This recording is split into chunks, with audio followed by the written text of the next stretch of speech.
నేను ఏమంటున్నాను సార్, ఒక్కటే అంటే వాళ్ళు మినిమం కాదు వాళ్ళు 10 సంవత్సరాల్లో 7 లక్షల కోట్లు చేస్తే సంవత్సరానికి మీరు 1,00,000 కోట్లు చేశారంటే మీరు 5 సంవత్సరాల్లో 5 లక్షల కోట్లు చేయబోతున్నారు. అంటే వాళ్ళు 10 సంవత్సరాల్లో చేసింది మీరు 5 సంవత్సరాలు అప్పులు చేస్తున్నారు.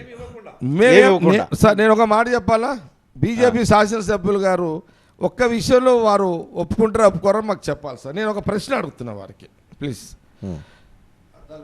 ఒక్క ప్రశ్నకి జవాబు చెప్పండి సార్. స్వాతంత్రం వచ్చిన దగ్గర నుంచి అంటే 2014 సంవత్సరం వరకు మన్మోహన్ సింగ్ గారు యూపీఏ కాంగ్రెస్ గవర్నమెంట్ ఉండే సార్. అప్పటి వరకు దేశం యొక్క అప్పు 45 లక్షల కోట్ల అప్పు సార్. 45 లక్షల కోట్లు మన్మోహన్ సింగ్ గారు, సోనియా గాంధీ గారు నాయకత్వంలో కాంగ్రెస్ గవర్నమెంట్ ఉన్నప్పుడు 45 లక్షల కోట్లు సార్. మోదీ వచ్చాక ఇప్పటికి 11 సంవత్సరాలు అయింది సార్. ఈ భారతదేశం యొక్క అప్పు 140 లక్షల కోట్లు. దీనికి బీజేపీ శాసనసభ్యులు గారు జవాబు చెప్పగలుగుతారా? ఒక నిమిషం, ఈ క్విక్ ఆన్సర్ చేయండి. క్విక్ అంటే అప్పు వాళ్ళని విమర్శించేటప్పుడు మీ అప్పు సంగతి ఏందని అడుగుతున్నారు. మేము ఏ రోజు కూడా అప్పు చెయ్యడము తప్పు అని ఏ రోజు కూడా మాట్లాడలేదు.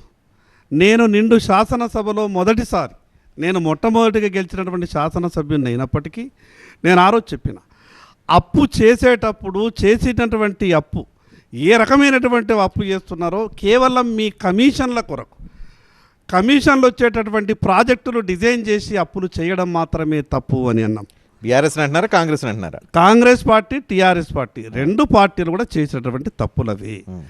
జగ్గారెడ్డి గారు ఒక మాట అన్నారు, 45 లక్షల కోట్ల అప్పు ఉన్నటువంటి భారతదేశం ఈరోజు 1,45 లక్షల కోట్ల అప్పు చేసింది అని చెప్పారు. 145 లక్షల కోట్ల అప్పు చేసిందని చెప్పారు. 2014 నుంచి 2024 వరకు కాంగ్రెస్ పార్టీ 60 సంవత్సరాలు దేశాన్ని పరిపాలించి ఎన్నైతే రోడ్లు వేసిందో ఆ రోజు కేవలం 6% మాత్రం రోడ్లు మాత్రమే ఉండే. ఈరోజు లక్షల కిలోమీటర్లు, వేల కిలోమీటర్లు, ఈరోజు ఎక్కడికి వెళ్ళినా కూడా దేశమంతా ఇంత ఇన్ఫ్రాస్ట్రక్చర్ డెవలప్ అయింది అని అంటే అది 2014 నుంచి 2024 అప్పులు చేసి రోడ్లు వేసా అంటున్నారు. రోడ్లు ఎంతమంది వాడతారు అనేది డిఫరెంట్ మ్యాటర్. భారతదేశం ఈ సందర్భం చెప్తా, భారతదేశంలో 8% మంది మాత్రమే ప్రైవేట్ వెహికల్స్లో ట్రావెల్ చేస్తుంటారు, మిగతా అంతా పబ్లిక్ ట్రాన్స్పోర్ట్. 8% ఉన్న మధ్యతరగతి, ఎబోవ్ మధ్యతరగతి లేకపోతే ఉన్నత తరగతి వాళ్ళ కోసం రోడ్లు వేస్తున్నారా? పబ్లిక్ ట్రాన్స్పోర్ట్ సిస్టమ్ ఇంక్రీజ్ చేయడం మొత్తం అదంతా వేరే.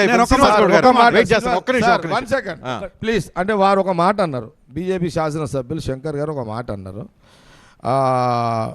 అంటే ప్రధానమంత్రి గారు మోడీ గారు 140 లక్షల కోట్ల అప్పు చేస్తేనేమో ప్రజల కోసమా,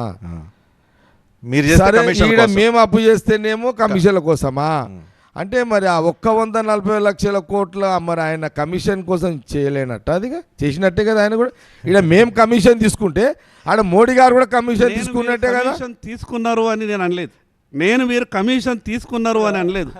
7 లక్షల కోట్ల రూపాయల అప్పు నేను ఆ రోజు అసెంబ్లీలో చెప్పిన ఆ మాట గుర్తు చేసుకున్నా. మాది ఎంత 7 లక్షలు అన్నారు? ఎంత సార్ మాది? 55,000 కోట్లు. అది బట్టి చెప్తున్నారు, 55,000 కోట్ల 1,00,000 కోట్లు